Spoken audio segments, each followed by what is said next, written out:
Man, oh man, oh man. No way, no pun intended. Man walking in on killer sawing his roommate's neck. That is crazy, bro. That is crazy. Oh my god. Now let's check this out. He's down here.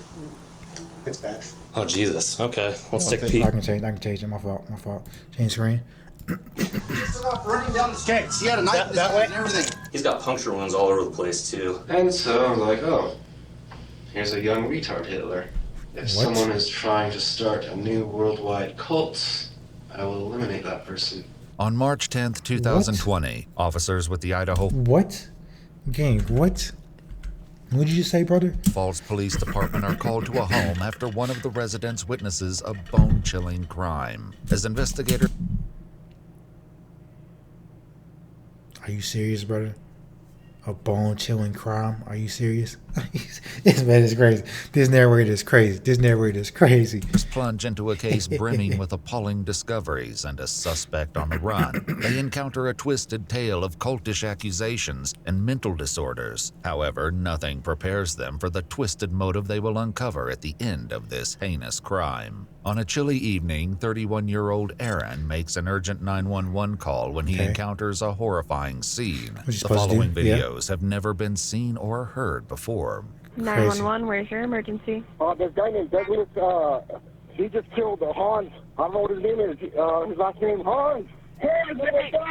Aaron lives with five other individuals in a home dubbed the Graduate House, run by a local nonprofit that offers alternative housing options for those in need. Wow, that sucks so much. Took off running down the street. Is he breathing? No, he's not. Hans is not breathing. Even though Aaron is panic-stricken, he somehow manages to gather his composure and relay vital details. Good job, Aaron. Good job. To the operator. He ran down towards Common Sense, towards that direction. Who's the male that stabbed him?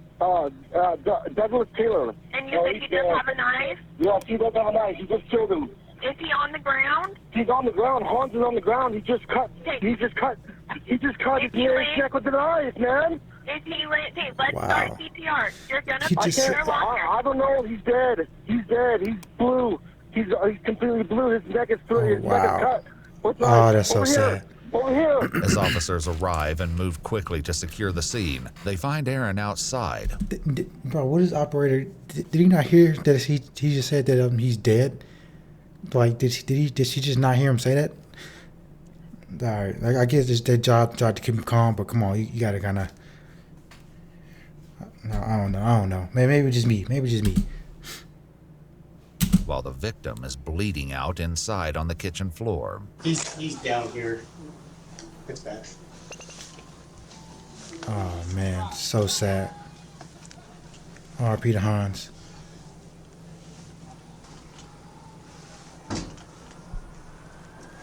Myself and 1-7 are clearing the house. Good. Ready? Man, shout out to police officers, man. They are so tough. I could not do this. I would be scared, bro. I'm not even going to you. I got to find somebody. I don't know where they at. I got to go look for them.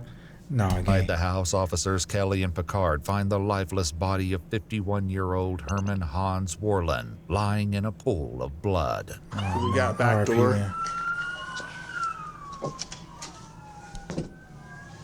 Running down the street. Okay, just hang out here. So it's common sense. He had a knife that way and everything. So who's the guy? Do you know the guy? Yeah, Ben. Talk to me. Here, just talk to me, man. Douglas Taylor just killed Hans. The dude, he cut his throat with a knife. I need you to stick with me, man. If we're gonna find this guy. Who is he?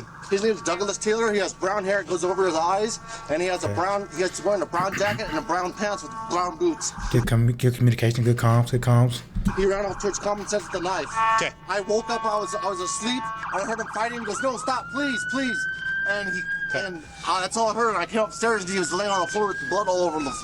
Okay. Connor. Where's he at, Garrett? He's right here, but hey, wait, come this way. Come this way, Connor. This way. This way. Who's right here? Just hold on. Okay. Oh Jesus. Okay. Let's take a peek. Okay. Just try not to touch sure. All other fire units incoming can slow down. Even though all hope appears to be lost for the victim, Hans, RP. paramedics continue to check on him. Watch where you stop, please. Okay. You step right back out then. What they say, GG? Oh, man. He's right there. Dang. Let's just clear this real quick. I'll tie this room on the left. If you want to hold it forward, Karen. Looks like it's a bathroom. There's a shower curtain. I'm gonna go in. Careful, please. Whip it out. Please Okay, whip it out. shower's behind the Okay. door, so I can't see. Clear. Okay. Back upstairs, paramedics huddle over the victim to document the injuries. Hey, Maddie, Yeah. you want to bring every witness? We're trying to get a 4 lead here. Oh, it's so sad. For what reason did he do this, though, for? And so, Harkness just wants a 4 lead ran.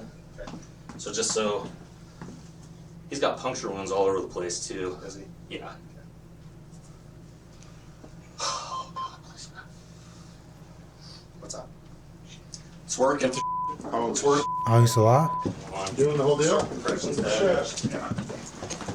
Hey, you have a work phone on you? Oh, wow, he's alive? No. Wow. I'll go grab mine. Yep. In an unexpected twist, Hans Warlin, the victim everyone Good thought was stuff. dead, Oh, my God. Good stuff, Hans. Good stuff fighting Hans.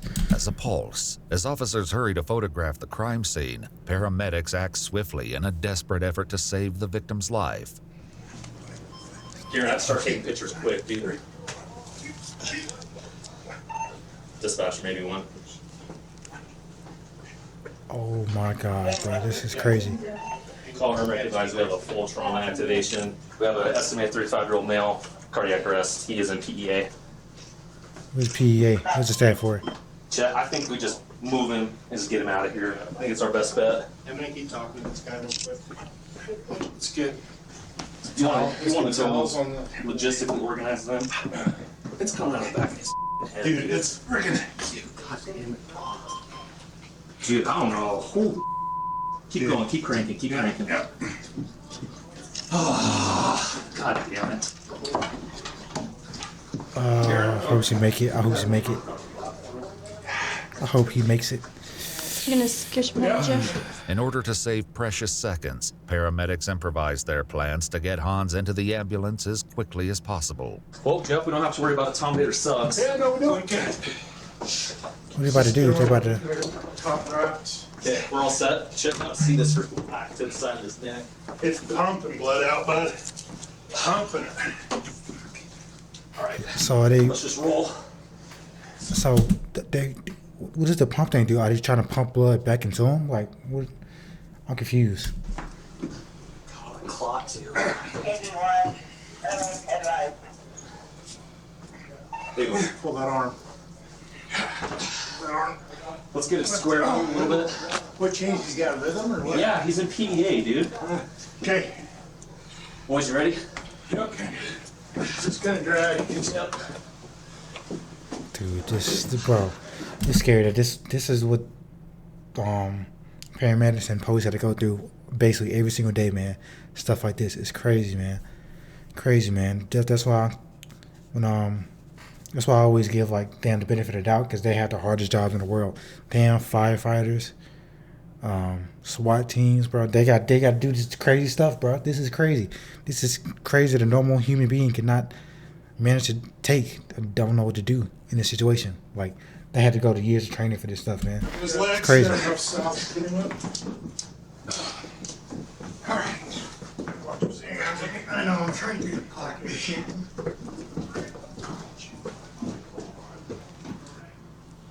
He said the knife's in here, in the house somewhere. Officer Lindquist brings up a fundamental detail about the missing good murder stuff. weapon, but that's not the only thing they're lacking. They still have a suspect at large, potentially causing even more death and destruction. Yeah. Officers immediately turn their attention to Aaron, the 911 caller who's been standing outside talking on his cell phone this entire time. Hey, man, I got the want phone somebody game. monitoring him on audio right now. Okay, I think McCart's recording, but But he left him. So this guy's making phone calls and talking and sharing information we need to get recorded. okay. Yeah. Tripping, Aaron. You tripping, gang. Tape it. Hey, you got that? Tape it. Everything. Yeah. Before Aaron has a chance to talk to anyone else, Detective Albright records his statement. But the more Aaron reveals, the more uneasy the detectives become. The Ooh, Aaron, detective what you know, begins Aaron? his questioning by asking about his roommate, Douglas Taylor, the man Aaron identified as the perpetrator on the call earlier. So, Doug, what time did he leave this morning? Like 4:30 in the morning. 4:30 in the morning. Something like that, yeah. Well, do you know where he was going? No, I don't know where he went. Does he work or anything? No, like he doesn't that? work either. He just got released out of a hospital, too. Oh, really? Wow. From what I understand. How long has Doug been living here? Only a month. Only a month. Yeah. It's Detectives crazy, will bro. later uncover the deranged reason that caused Douglas to mercilessly assault a roommate, Oh, but for man. now they continue speaking with Aaron. So, Doug got released a month ago or so. Wait, Now so he did die. Hans did die because they said he they murdered. continue speaking with Aaron. So, Doug got released a month ago or so. Yeah. And then he shows up here. How was he when he first arrived? Kind of peculiar. Just doesn't want to talk to people. Doesn't want to interact. The manager of the group home arrives on the scene and provides officers with more valuable details about their missing suspect. So is this like a group home or what is it?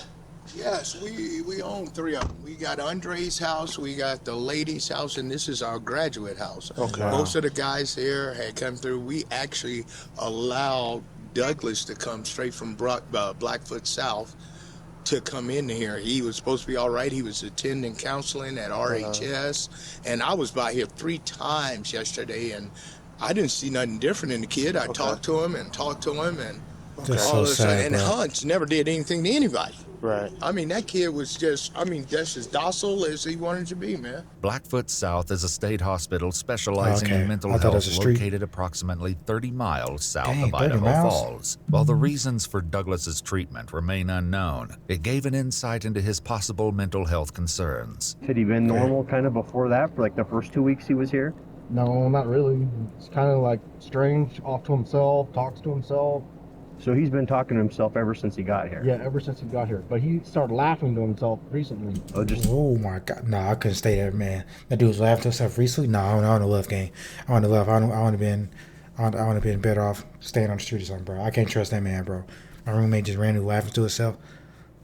Just randomly not talking to nobody. Just randomly laughing to himself, like out loud. Nah, gang. I don't know, gang. In the last 3 days? Like Yeah, you just said. the last 3 days, yeah. Do you know what have you overheard what he says when he No, I talks to don't himself? listen to him. I don't listen to that.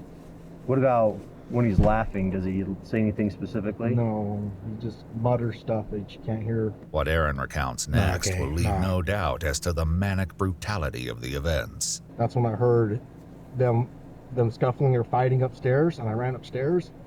And when I ran upstairs, that's when I seen Douglas Taylor with a knife sawing on Hans's neck. The distance between the top of the basement stairs to the site of the stabbing is less than 20 feet. The fact that Aaron witnessed the ruthless attack from such close proximity suggests that he was lucky to escape with his life. Yeah. Oh, he looked at you? Yeah, he looked at me. Did he say anything? No, he didn't say anything. Was he still holding the knife? Yes. Or did he make any motions towards you No, or he anything? didn't make any motions or any threatening behavior or anything. I would have That's crazy. fought it back, man, if I would known. So Hans was on all fours, on his knees, and Yeah. with his hands on the And ground. he said, "No, stop, please." I heard him And- say, "No, stop, please." The crime scene photographs the officers raced to document earlier offer frightening proof of Aaron's detailed Oh, man. account. Remember what kind of a knife it was? It looked like a kitchen knife. Like a But kitchen knife? I'm not sure, but they found that there's a red knife laying on the floor in there in the living room that might be the knife. I'm not sure. But it looked like a kitchen knife that it had with a brown handle on it. So he was Did on it have all a serrated edge? Or Yes, it had Okay. a sawed edge, serrated sawed edge. Oh, that makes sense because you used that phrase, he was sawing at his head, Yes. or on his neck. Wow. The description of the weapon should help officers locate it quickly if the suspect did, in fact, leave it at the scene. But Aaron is about to share a curious detail What's regarding detail, the Aaron? What you know, relationship man? between the victim Talk to us, Hans man. and his attacker Douglas. Did it seem like previous to this, he had gotten along with Hans, or? Yeah, they would sit in the kitchen for hours and then end sometimes. Oh, really? Yeah. So is it fair to say that Doug and Hans got along better than maybe Doug and other people? No. No? No. No one really got along with him. No one really talked to him. Nobody really, and that's why I was asking, because No. earlier he had said that he wasn't very sociable. No, he wasn't very sociable. Hans is a friendly, nice guy. But Douglas is not. As Aaron's interview comes to an end, officers are sad, still bro. left wondering about the motive behind the Yeah, assault and the there location gotta of be the something, missing bro. perpetrator. Through all of this, Hans' life still hangs in the balance. Oh, wait. Hey. For the radio. Back here, somebody tried to laugh. Here. Look here. Jason, you see you down there? You got to the scene. You also be your driver. Just take another picture. Okay. When we get that top off, let's work on vascular access. Where's that other? Hang on. As paramedics proceed to provide Hans with preliminary treatment, they're unprepared to witness the scope of the numerous wounds that will be revealed later. All right, good lung Dang, sound. man. Good lung sound. Nice. There we go, boys. There we go, boys. Just hold on to that spot. Dude, I can't believe you had a rhythm. I cannot believe you had a rhythm. It just happened, dude. It's hard to for real. Is the bagging still going okay? Yeah, outstanding. Yeah. Dude, this is so scary, bro. Okay. Bro, damn doctors. Bro, they gotta do all this, bro. Their life is in somebody's hands, bro. They gotta do everything they can to try to save them, bro. Shout out to them, bro. This is crazy. That can't be me. Can't be me. No. Everyone slow and methodical on the way in, okay? Cut that off. Yep. You're shut down. Everyone slow and easy on the way out. With the suspect at large and a grievously injured victim, it seems that the dispatch staff has only added more pressure on the officers. Coded, right? They got a pulse back or something. If he goes, collect all of his clothing. Okay. Were you listening to the radio? It came out as like suicide. Dude, she wouldn't spit it out. I know. So she I was sitting there getting pissed off, like I was cursing. Well, she dispatched 3, so already I'm like, oh, this is gonna be good, right? Yeah. And then it just, her dispatching, like, oh, it's terrible. Lift up. How bad are we? Wow. It's bad. I think he looked gone when I Not the entered soonest, him. but we're not done, boys. I don't know. Watch out for seatbelts. Okay, you guys want to get him turned over, or whatever doctor is taking him. Is it you, Rosenberg? Okay.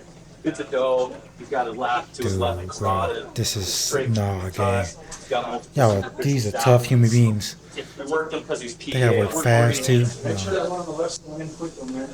Oh, that's crazy. I see this in my job all the time. It's crazy. That's crazy. I see that. See what that is now. It's crazy. I'll let you. Do you have a Sharpie? I can get one. Yeah, why don't we do that so I can start marking stuff? Amid the hectic scene in the trauma room, doctors need critical information, but Officer Lindquist is about to have another breakdown in communication with the dispatch operator. When did this come in? Dispatch, can I get the time of the call for the stabbing?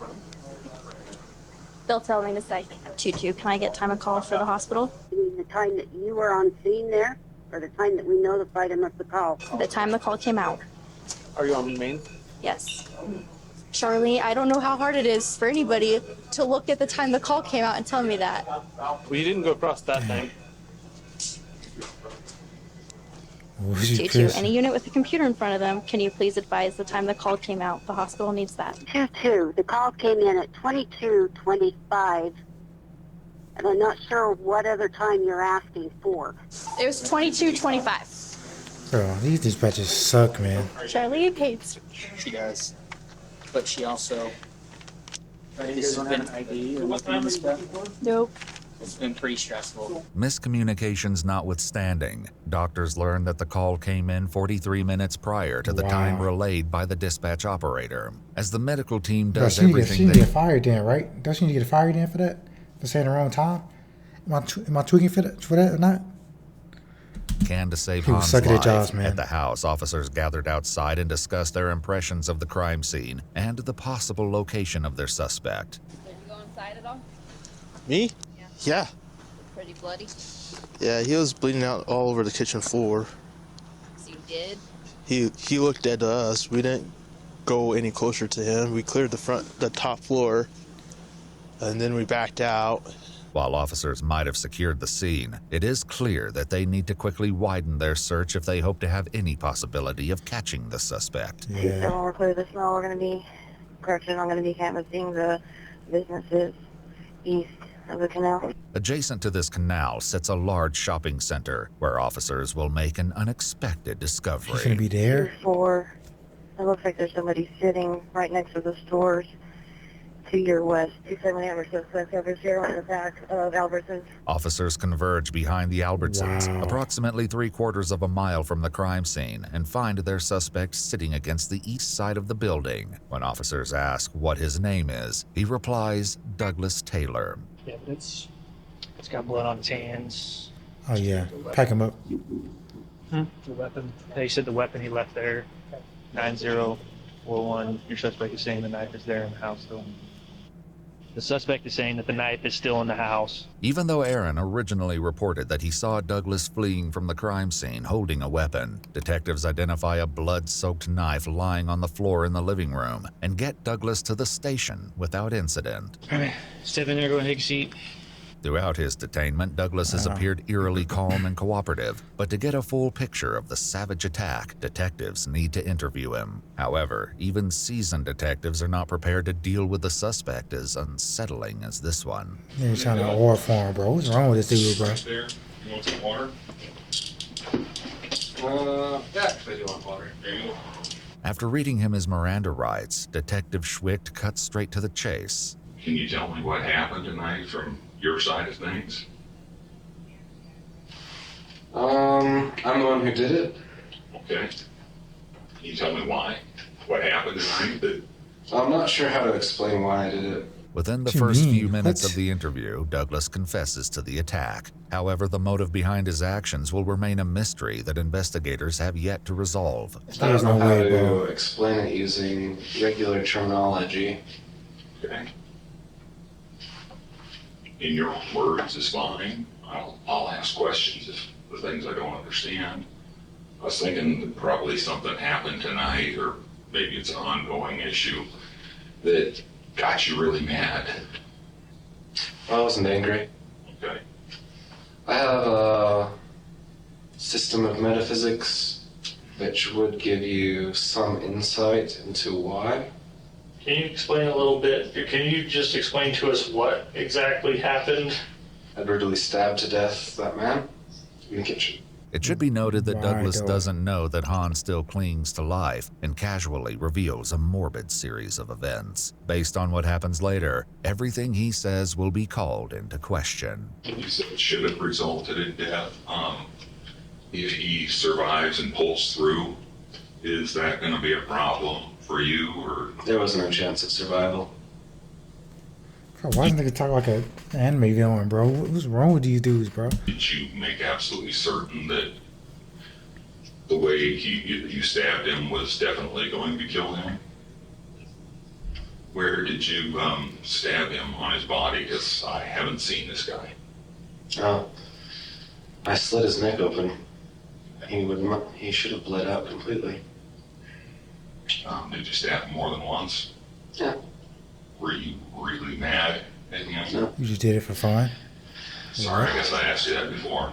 I mean, when you're doing it, you have to do it in a precise manner, of course. You know, and like if he's going to defend himself, or try to talk back, or try to prolong, Bro. then it becomes more incremental until you just finally make the final kill wound. But I think I stabbed him about 15 times until the final slit to the right side of his neck, piercing through all of those Bro, he's going veins into on the details. This side. man is so I crazy. witnessed him begin to bleed profusely. So, Ew, bro. yeah. Meanwhile, back at the Eastern Idaho Regional Medical Center, an inevitable tragedy strikes. Did they just call it? It was really loud. I called our case and let him know road dirty lead. They called it. Yeah. Hans had succumbed to his grievous injuries, turning the case into a murder investigation. I thought like the back of his head was all disconnected on scene. Is that one right there on his forearm? We lost too much of the wire. Yeah, I will have too much time on your hands. What? A lot of stab wounds. I know. 2 days later, during an autopsy, medical examiners will report that Hans died from 17 RIP, stab man. wounds Dang. inflicted upon the torso, left arm, neck, and other extremities. Meanwhile, detectives in the interrogation room are also getting closer to unearthing Douglas's motivations Dang, man. behind his appalling actions. Certain individuals who desire to begin new cults, I like to identify and professionally examine, to see if that is precisely what they're trying to do. If someone is trying to start a new worldwide cult, I will eliminate that person. So Hans tried to start a cult? Start a new worldwide cult. Yes. Okay. That is my standard. Okay. You think being the leader of a cult, he would have done some really bad things? There are enough religions on this planet. Huh? Too many. So we'd be better off with fewer of those. Yes. While it's highly doubtful that Hans was indeed starting a cult, Douglas goes on to explain the reasoning behind this horrifying belief and his subsequent decision. Okay, yeah. Share his Please, yeah, beliefs come on, man. about his mythology and stuff To a like degree. that with you. Did he tell you about that? To a degree. You tell I'm an atheist and I don't tolerate proselytizing. Was that what he was doing, proselytizing to you about his beliefs? Strangely, yes. Man trying to start a new cult. Not the right idea. So Tries to reduce all of the world religions to some German mythology. Makes us think like, what? I don't know, people who understand some mysterious concept are the true rulers of all the different nationalities, religions, and peoples. And so I'm like, oh, here's a young retard Hitler. As the interrogation comes to an end, the detective has one Okay. final question for All right, Douglas. I guess. After stabbing a guy like this, what do you think would be the right thing to do with you? Life? What do you think Life in prison? the police, the law, the judges, all these people who sit and make decisions about all this, what do you think's the right and appropriate thing to do? Not sure, Bro, come on, you know what it is, man. Go ahead, end it, man. jail then prison? Jailed in prison, Do you you think know. that's the right thing for you? Yeah. But if the detectives thought that this would be the last they'd hear of the man, they were in for a shocker. On What else he October do, man? 12, 2021, over a year and a half after the incident, Detective Schwick received a handwritten letter from Douglas while he awaited trial. In the letter, Douglas claimed that he didn't kill Hans and alleged that his old roommate Aaron is the one who killed Hans. Douglas reports that he heard a sound, entered the house, and saw Hans on the floor in his blood. He then went back outside where he alleged that Aaron threatened him and gave him a jacket with some blood on it. After being supposedly traumatized by the events, Douglas claimed to have agreed to take the blame and made a false confession later. When Detective Schwick interviewed Aaron, he found him to be completely innocent with no involvement in the crime. Bro, come on, bro. Come on, bro. That's who was the lawyer that came up with that letter? Drewski? Drewski was the lawyer, man? Hell no. There's no way you thought you can get away with that, man. No way. Whatsoever. Not long after his arrest, Douglas Taylor entered into the Idaho Security Medical Program, but on October 13, 2020, after almost 4 months in the program, doctors declared him fit to stand trial. Then on December 15, 2021, Douglas Taylor pled guilty to murder in the first degree and was sentenced to 27 years to life on February 14, 2022. Douglas is currently incarcerated at the Idaho State Penitentiary. Good. Pack that man up. He deserve it. Killed the innocent man for no reason, man. Yeah, they was trying. Yeah, appreciate them for trying. EMTs, yeah. Shout out to them, man. As I said, it's one of the hardest jobs in the world that people just don't understand. Like, that's really a hard job, man. These jobs are difficult. Extreme difficulty, man. Shout out to them, man.